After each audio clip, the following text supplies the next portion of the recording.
Hi, yes. My name is Mark. I'm a grateful recovered addict today. I'm here. I have the pleasure of introducing Jennifer, my good friend, here today. I met Jennifer 5.5 years ago. We came around together, and can everyone understand me? Yeah. No. And I know that to be true because I'm in a CA meeting. For years I went around and I wasn't understood until I walked in here, and that's what it was like for me. But I came in, it was the 17th of May 2012. And it was a Thursday. Because I'd only got out of treatment that day. And for the 7th time in the treatment centre, and I went to a meeting. I had no other option, I had nothing else to do. And I came, and Jennifer was there. And I seen her, tall, blonde, thought, wow, they have, people are doing it around here. This is great, and she's from the same area as where I used to live, and it was kind of, I'd go there, go back, and I was going to meetings out there, and I'd see her, it was, geez, she's still doing it. Something's walking around here. I'm doing my bit. Obviously, everyone else is doing their bit, and as time went on, as the years went on, we were friends on Facebook, and, you hear what's happening in other people's lives, and I witnessed, tragic circumstances, what happened in our life, and I had my own kind of stuff going on, but it just seemed that Jennifer's was greater, and for me, it was like medicine for a wounded heart to see Jennifer going through what she was going through. And I thought, wow, this really is what, the people around here are wonderful and they stick together, and that's what it was like for me, and we just kept along, and we bound together in a convention committee. Myself and two friends went to Estepona a few years ago, and we witnessed a convention, and we says, why can't we do this in Ireland? And one of the convention committee says, you can. Why can't you? Here's what we did, and we went back to Ireland, and we got a group together, and the group is here today, and we organised.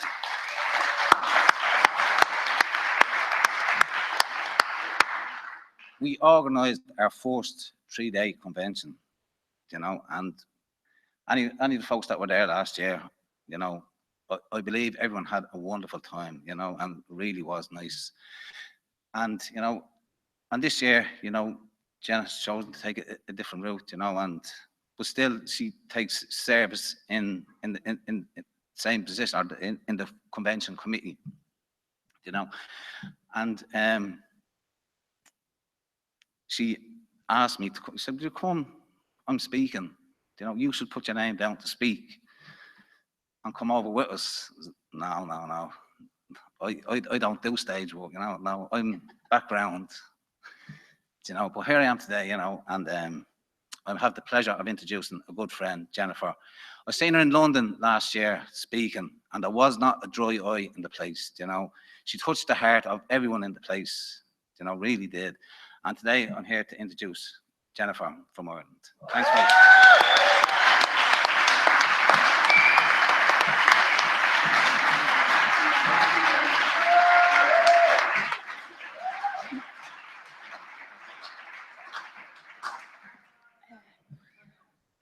Thanks for that. Hey, everybody, I'm Jen, and I'm an addict. I get really nervous. I think, oh God, what am I going to say? And what if I mess up? And, oh, Nicholas is going to kill me because I'm going to mess it up. And, the truth of it is, today, I'm a free woman standing here.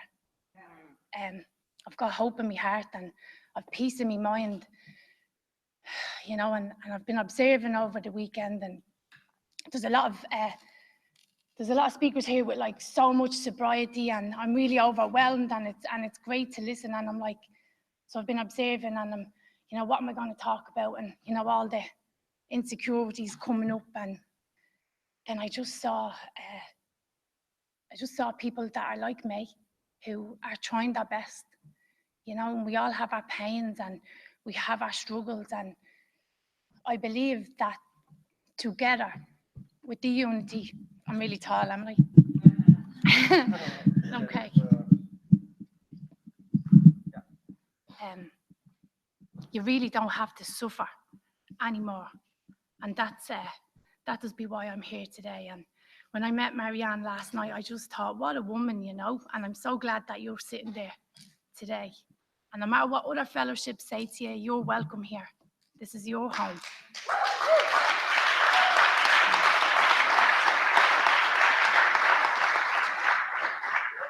I just want to say thank you to the convention committee. This has been a really different experience for us. It's so relaxing here. It's just really calm. The energy is so nice, and it's well needed for me and all of us. So from all of us that came from Ireland, we really want to say thank you. And I just want to say thanks to my friends. You know, when you get asked to do when I got the text on Facebook, gets a random message, hey Jen, would you like to share? And I was like, this is a wind-up. This has to be, you know? And then I'm like, oh, I can't go there on my own, you know? God, what would I do on my own? And straight away, Aisling, she's my best friend, and she's like, oh, I'll go with you, you know? But my mind will tell me straight away, they won't go. Do you know what I mean? You'll be on your own.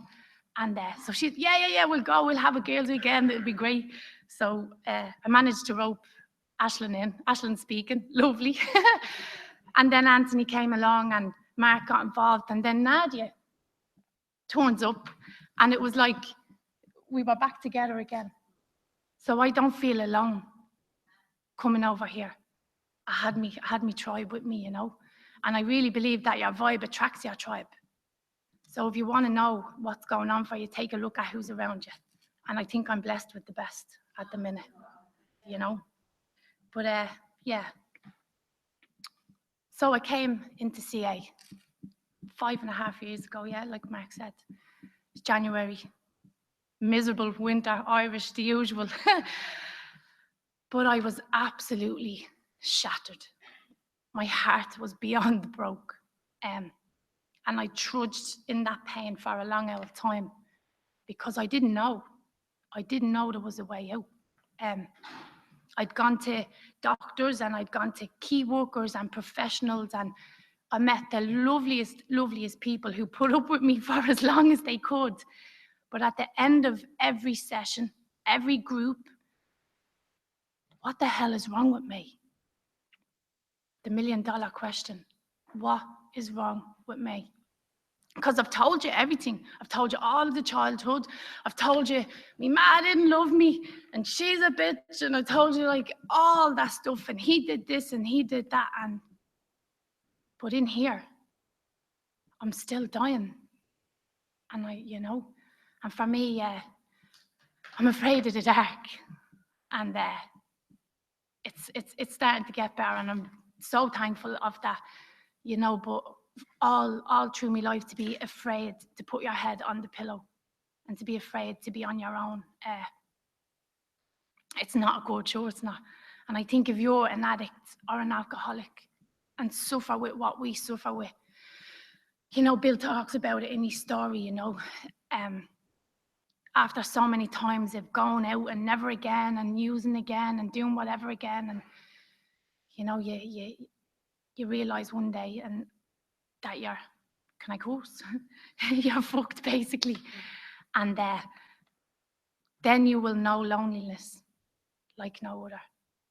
And that's what I had in here, a deep wounded emptiness. So what did I do? You know, how am I here? What happened? When I came into CA, I never went to any other fellowship before CA.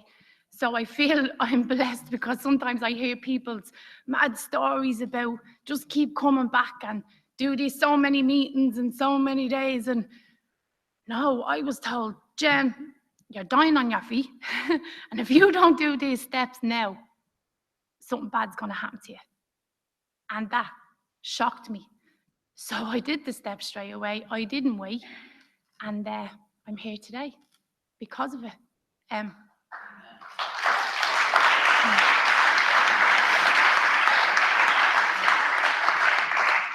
So it was only, you know, what I said about what's wrong with me and having all them questions and looking for the answers and searching in men, searching in food, searching in clothes. You know, if I just get this, I will be okay. If I just get that, you know, if he will just do what I want him to do, I will be okay, yeah.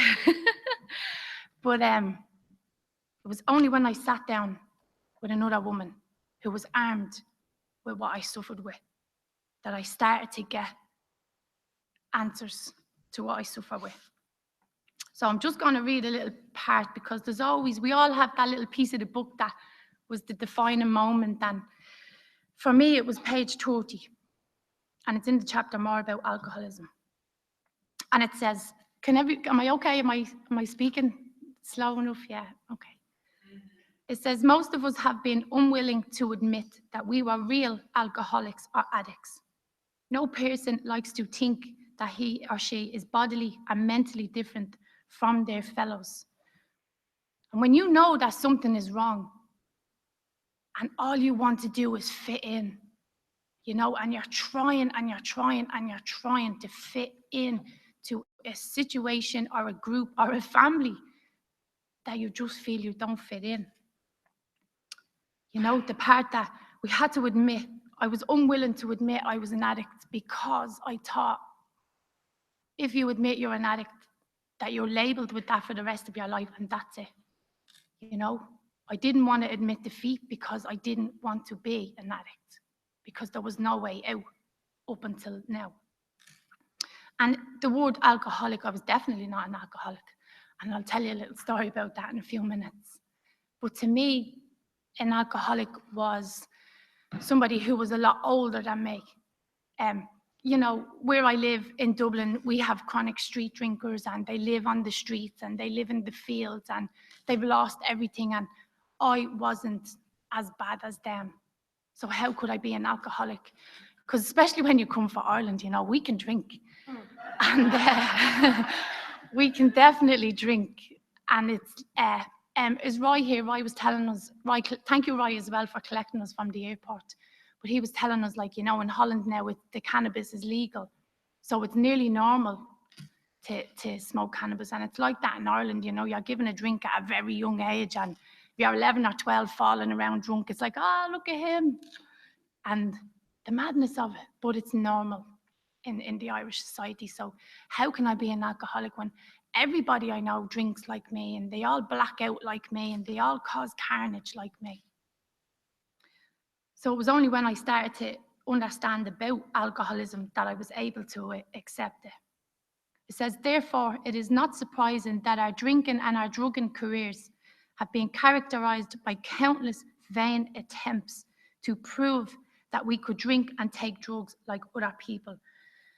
And, you know, the word prove jumped out because I was like, I will show them. You know, I had that bad attitude, that defiance that all those alcoholic addicts have, you know. If you tell me I can't drink, watch what I'm going to do now, you know. I couldn't take any kind of criticism or any kind of, you know, Jen, you shouldn't do that. Well, watch what I'm going to do now. I took everything personal. The idea that somehow or someday he or she will control and enjoy her drinking is the great obsession of every abnormal drinker. And when the sponsor read it out to me, she said, someday he or she will control and enjoy her thinking. And she laughed at me. And the minute she said that, she had me. She had me in the palm of her hand. I sat up and I listened. Because nobody ever said that to me before. Everybody wanted to talk about, how does that make you feel, Jen? You know, what happened? No one ever talked about the mind to me before. So here was somebody saying something different to me, and I listened. You know, it says, the great obsession of every abnormal drinker, you know, I will prove I can do this. You know, I will find a way. Marianne's laughing. I will find the way to control this. Not how the hell am I going to let this go and stop ruining my life. I will beat the game. And that's the difference with my mind and the non-alcoholic, because the non-alcoholic won't go to the lengths that we go. They will stop a long time before and get on with their life. But I will bring this to my knees. The persistence of this illusion is astonishing, and many pursue it to the gates of insanity or death. I don't need to tell you what that's like. We've all, if you're in this room, you've been to hell. You know, we've all been to hell in our minds. And, you know, now it's about how the hell do I get out of this? We learned that we had to fully concede to our innermost selves that we were real alcoholics or addicts, and this is the first step in recovery. You know, the delusion that we are like other people, or presently may be, has to be smashed. So finally, I was able to admit, like, I can't drink like other people. I don't act like other people. I don't think like other people. Hands up, I'm an alcoholic, you know. Hallelujah. But it was so frightening as well, you know. It's scary, this first step. We alcoholics are men and women who have lost the ability to control our drinking, to control our thinking. And we know that no real alcoholic addict ever recovers control. And whatever it is you're doing, whether it's drink, whether it's drugs, whether it's food, whether it's men or it's gambling, you know, it tells us there is a solution. If you've crossed that line, you know, there's a line in the sand, and somewhere in all the madness, I just crossed it. I crossed it to the point that I need help and I can't do it on my own anymore.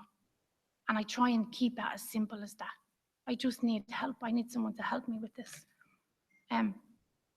All of us felt at times that we were regaining control, but such intervals, usually brief, were inevitably followed by still less control, which led in time to pitiful and incomprehensible demoralization. And that big word, and don't worry, like if you're new to the program and there's all these different words that you don't understand, it's okay, because that's what your sponsor is going to help you with. You know, they're going to help you with that stuff, but that word, incomprehensible demoralization. And I was only a little bit around, and I remember Anto talking about it in a meeting, you know. Every time you go back out there, every time you swear, I'm never going to do it again. You know, every time you're on your knees and you're crying and you're saying, I'm never, ever going to do this to myself again. And then you go back out and do it again, you know, and you have to face loved ones and family members, and, you know, it's so hard, isn't it? It's really soul destroying stuff. And we don't know what's wrong with us, and we keep repeating it. We are convinced to a man the alcoholics of our type are in the grip of a progressive illness, and over any considerable period we get worse and never better. And that bit, you know, we get worse and never better. I knew my mind was never going to get any better unless something rapid helped me. And for the first time, I was able to throw the hands in the air and be like, yeah, I'm an alcoholic. And what that did was, it frightened me, but it also gave me the courage and the willingness to go on and do the rest of the steps. Because the beauty about this is, when you admit you're an alcoholic or an addict, you're not handed a prescription and told, just take one of them a day, you'll be okay. No, Jen, there's a step 1, there's a step 2, there's a way out. If you walk the steps, by the time you get to the end of this, you will be a new woman. And that's all I wanted. And I used to question people at the end of every meeting, like, is this real? Is this really going to happen to me? Like, am I going to get better here? Yeah, Jen, you're going to get better.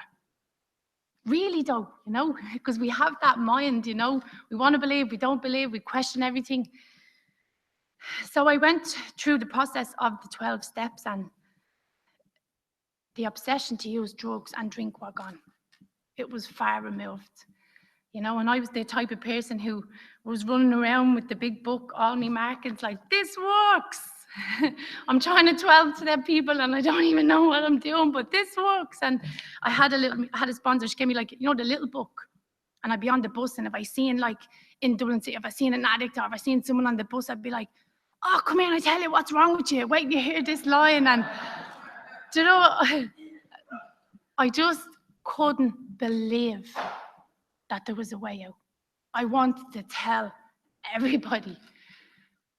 And then after a few months, I kind of started to keep hitting this wall and hitting this wall and hitting this wall. And I was like, what the hell has happened to me, you know? And I thought I was getting depressed again.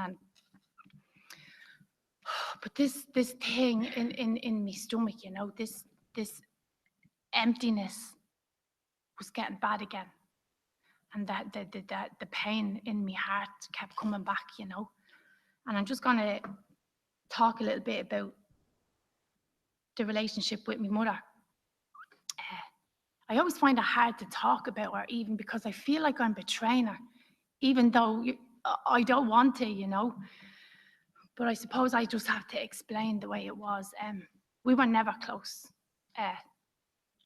My earliest memory was of being three years of age and being locked in a room and being told I'm never coming back, you know, and being left there, and I'm screaming and I'm banging on the windows, and the glass is shaking and I can still hear it.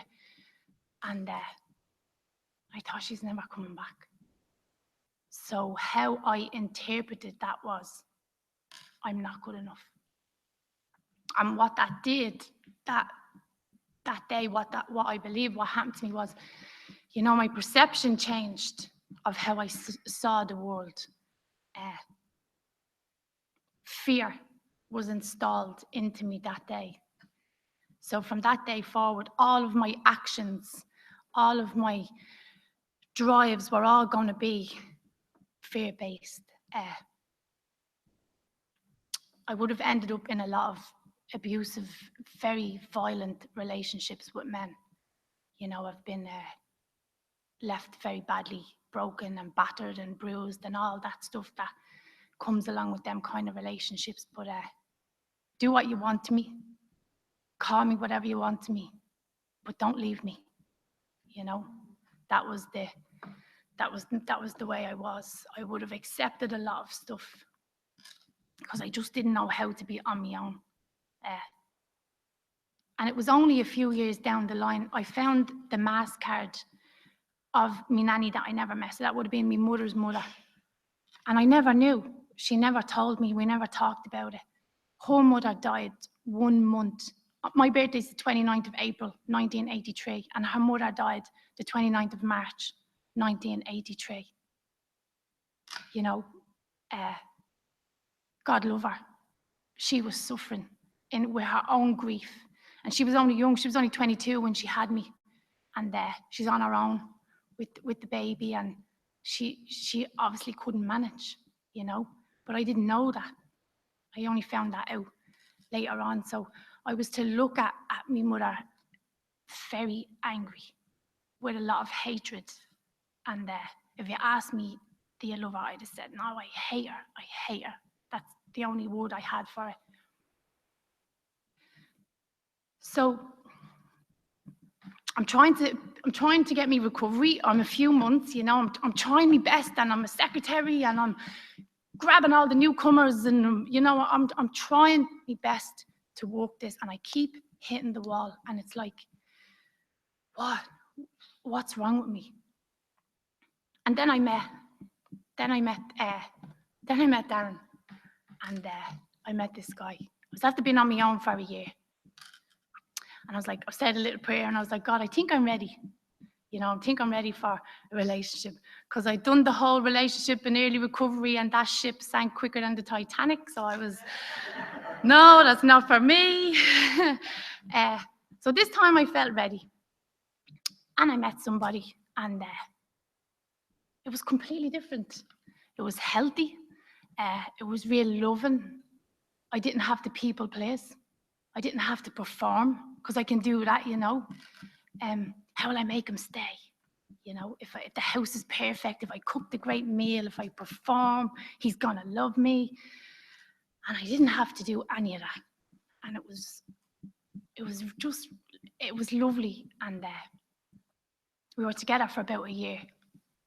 And his son got cancer. His son had cancer before I met him for 10, 11 years. So we were together a year. And I got to know his son in the hospice. Graham, absolutely gorgeous boy. And I'd go every Saturday, I'd go to the farmer's market because he juiced and he was vegan and he didn't want to put anything bad into his body. And I learning all this stuff. And it was a lovely experience because he let me in, you know.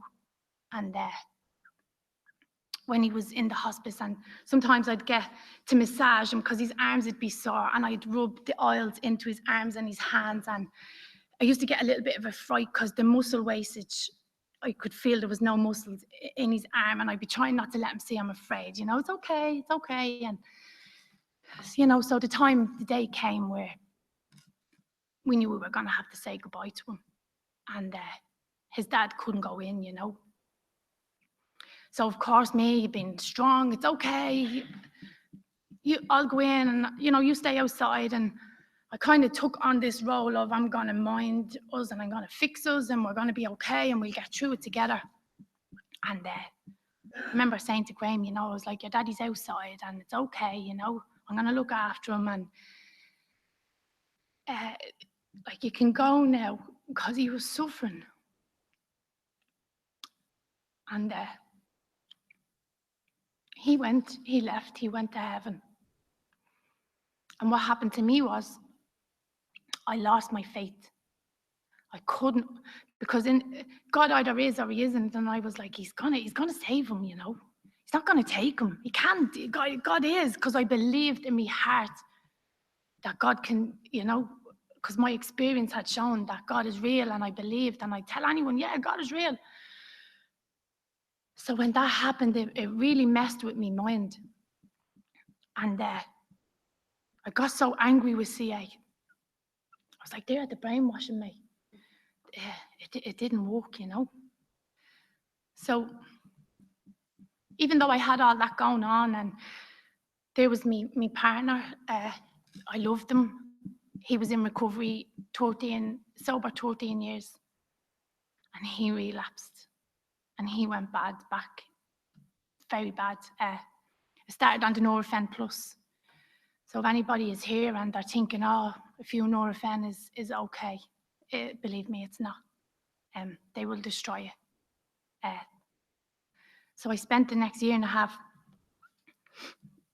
living with an active addict with all the madness that goes with it, and still trying to go to my meetings and still trying to stay connected. And my poor old mind was just, it was gone, you know, and I couldn't help other women because you can't transmit something that you don't have. And I didn't have it, but I was still going to meetings and I was still bringing people and still trying my best. But I hit that wall again, you know, and I thought something bad is going to happen to me. And then I'm sitting in a meeting and I hear this girl, Edwina. I don't know if anybody knows Edwina, but this girl just bounces into CA, doesn't she?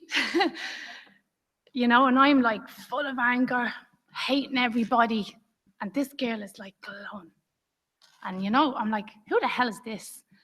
I was like talking to her about it. I was like, she was like on fire and she had everything that I had. And I was like, what the hell is going on? Who the hell is she? But she came into the meeting one of the days and she got real emotional and she shared that she was after being at a convention and how amazing it was, and her spirit was on fire. And resentful as I was like, I need that. I'm not going to tell her I need it, but I need that, you know. And so I didn't tell her, kept it in, as we do, say nothing. So slowly but surely, yous were all booked to go to the convention in Birmingham last year. And this is where it gets good. I know, we'll forget the misery bit now for a while. And something in my mind kept telling me, Jen, you need to get to that convention or something bad's going to happen to you. I knew, right? So everything was booked out. But Ash kept saying to me, and I didn't know Nadia at the time, and Ash kept saying, you know that girl Edwina? Yeah. Well, she's going to have somebody in our, the girl might not be going with her, and she's going to cancel. Give me her number. Give me her number. So I'm texting this girl Edwina, and I'm like, I know you. I seen you. We don't really know each other. Can I share the room with you? And she's like, well, no, Nadia might not be going. Oh, well, no, tell Nadia, like, I'll have the money and I'll pay and da-da-da-da-da. I just needed to be there. Fortunately, but unfortunately for Nadia, Nadia didn't get to go. And Edwina let me share with her. And I went to the UK, CA-UK in Birmingham last year. And hallelujah, thank you, God, did I get on that plane. Because what was to happen to me at that convention has changed my life for the better. My heart, I've never experienced anything like it. I met Dave, I met Jay, we met a little gang, but the love that the UK fellowship showed us, the experience in that room, the stories, the sharing, everything, my heart was open again. And I just knew I'm going to be okay. I'm going to be all right again. I'm back with my own. So I came home and all that stuff with me mum, you know, she was really unwell, you know, and I do even feel bad saying that about her. She was really, really unwell in her mind, and she can be quite cruel, you know, and I was confused with the program, you know, because I made me amends, and it's saying we don't beg and we don't crawl, but the little girl in me was still going back looking. Like I felt like I had the begging bowl out. Please see me differently. Please react differently to me. And what I learned was she's not going to change. I have to change. And you know the AA speaker, Chuck C, and he talks about a spiritual experience is a new pair of glasses. Every night I would pray and I would ask God, God, help me see her with new eyes. I don't want this hatred in my heart anymore.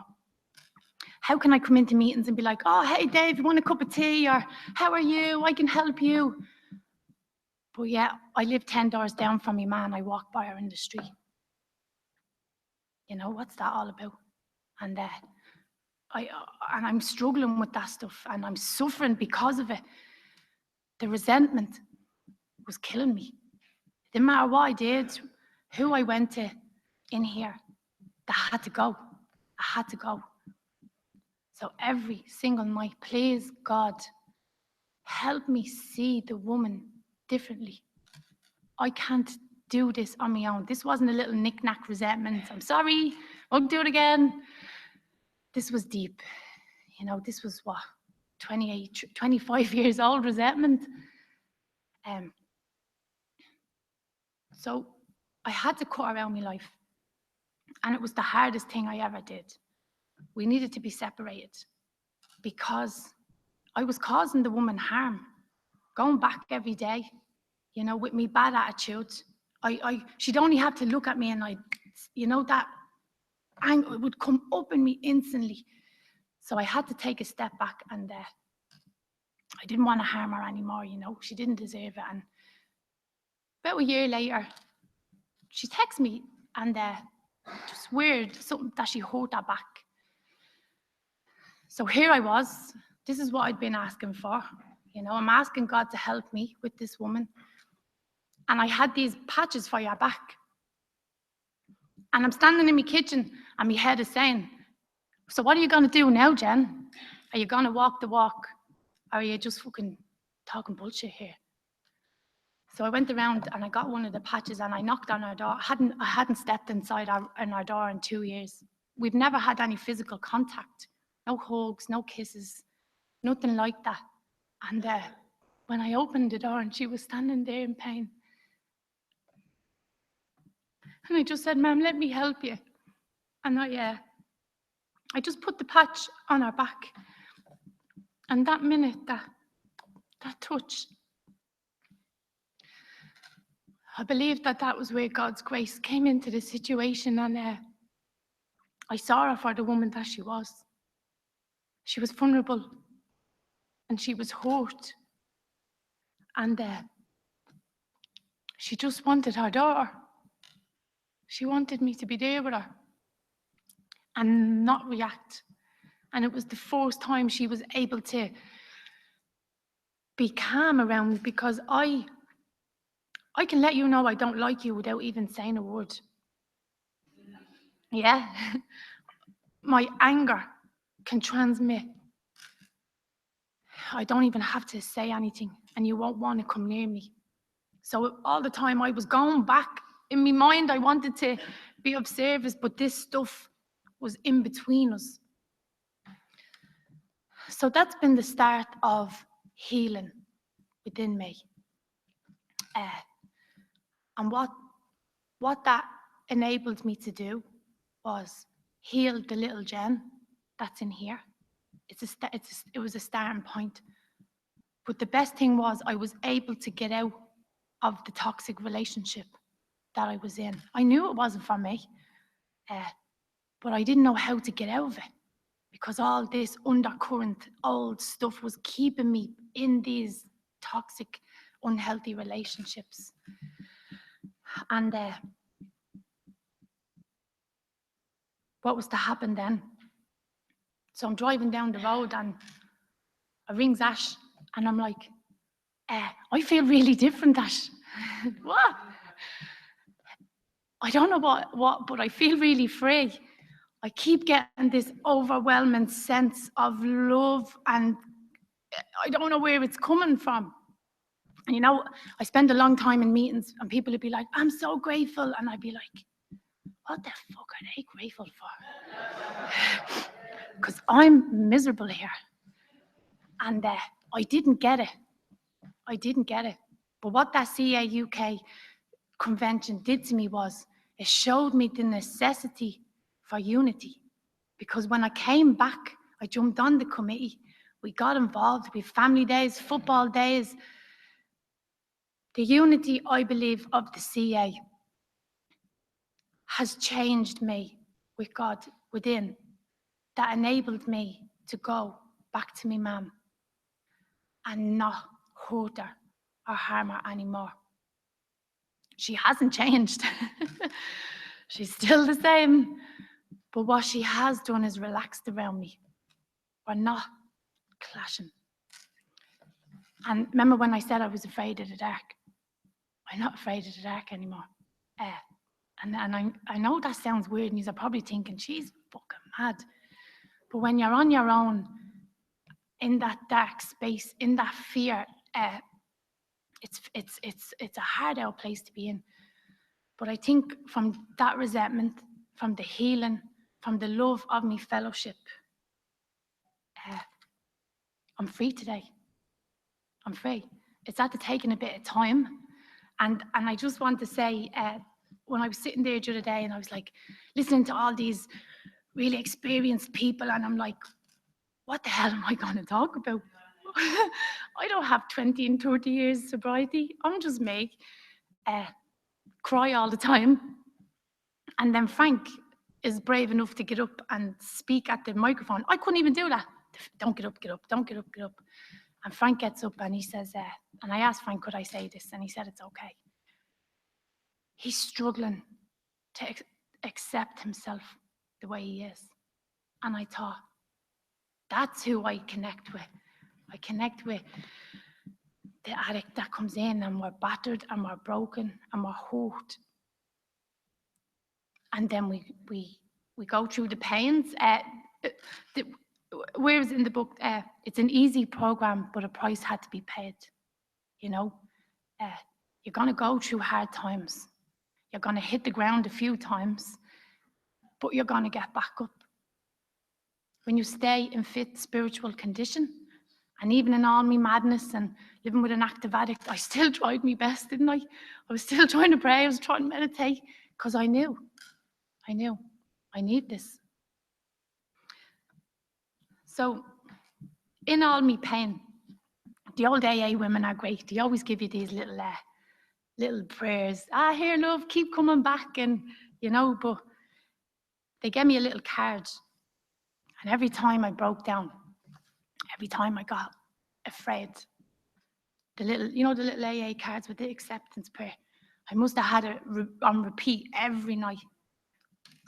And it says, and acceptance is the answer to all my problems today.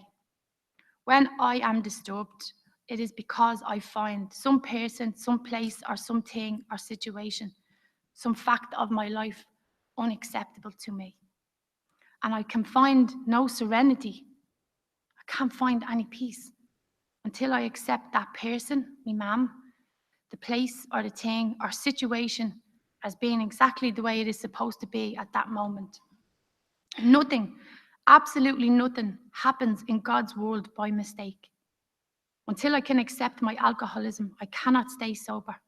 Unless I accept life completely on life's terms, I cannot be happy. And that's what we want here, don't we? We want to be happy again. I need to concentrate not so much on what needs to be changed in the world, in you, in him, as on what needs to be changed in me and my attitudes.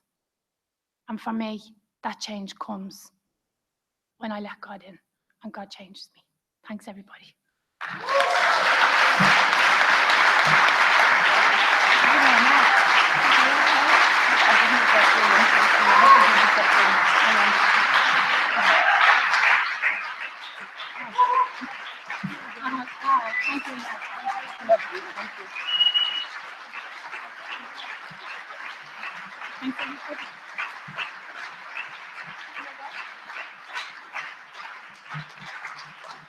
I'm not that tall.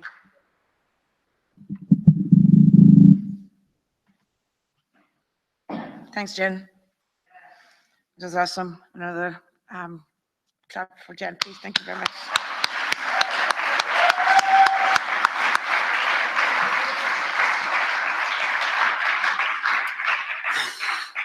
Hate you. Put the tears back in now until I'm trying. It's not working. Okay, thanks. I would like to close by having James reading Reaching Out, please, and followed by Pascal reading The Promises. Thank you.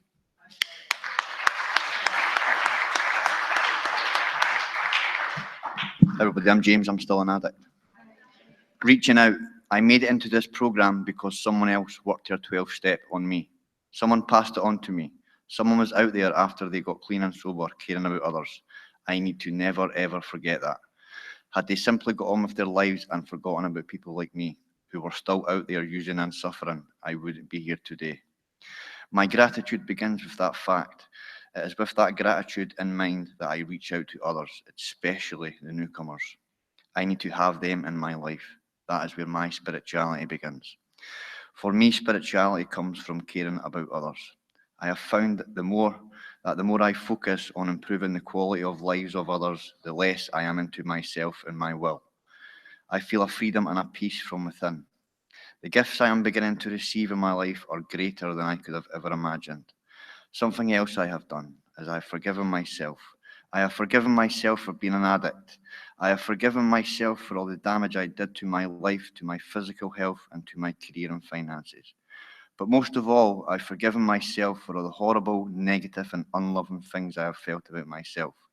It was not until I offered and accepted my own forgiveness that I was truly able to grow my sobriety. Thanks, James.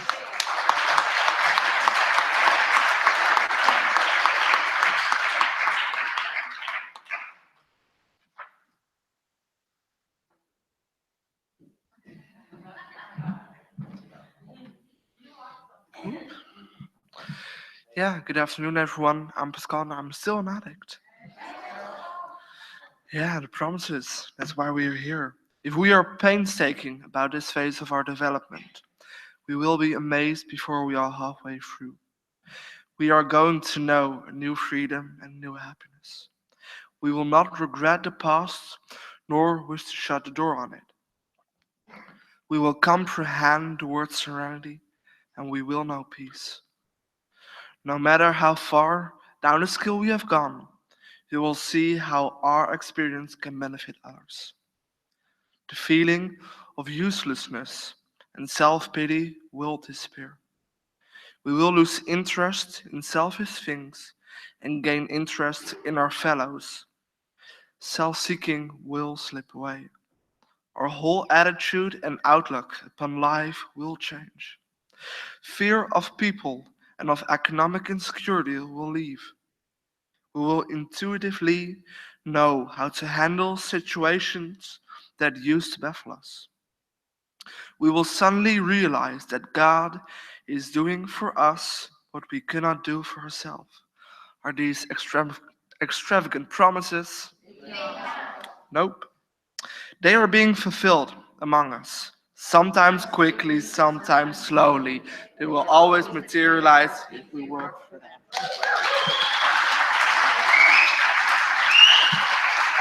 Did a great job. Oh, and by the way, Jen, I don't hate you, really. I really love you. I just wanted to make sure it was said, right? I would like a moment of silence for the addict who still suffers. And then Jen will lead us in the serenity prayer.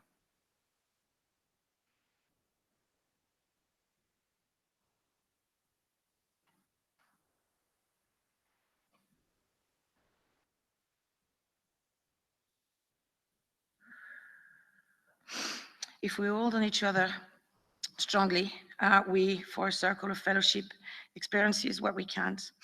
And we don't have to do this alone anymore. We use the word God, but everyone is free to give the meaning of that as he or she pleases, like the power of the fellowship of men and women who can do together what they cannot do alone. And we'll just form a circle for the serenity prayer, please. Thanks.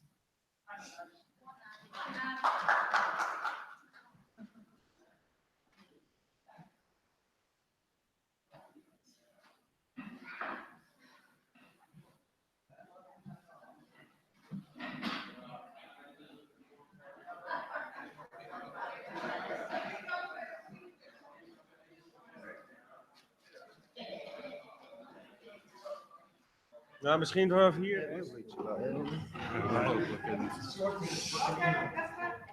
Oh, dat zelfs wel. Dan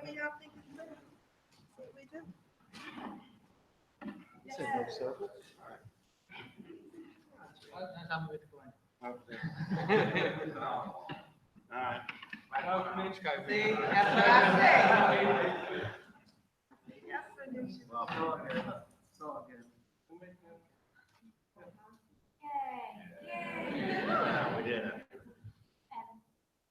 just ask if the prayer can be put forward for somebody.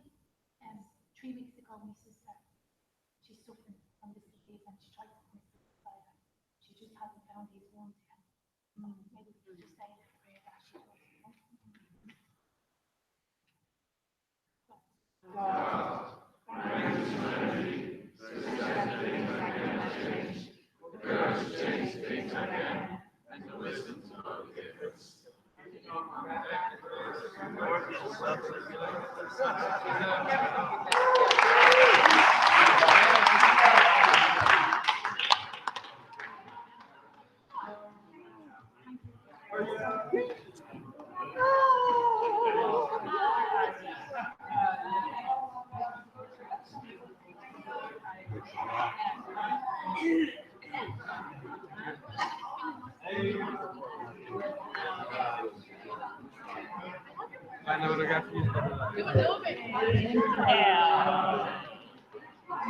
Een paar mensen knuffel geven en dan kan ik naar de kamer. Dat is goed.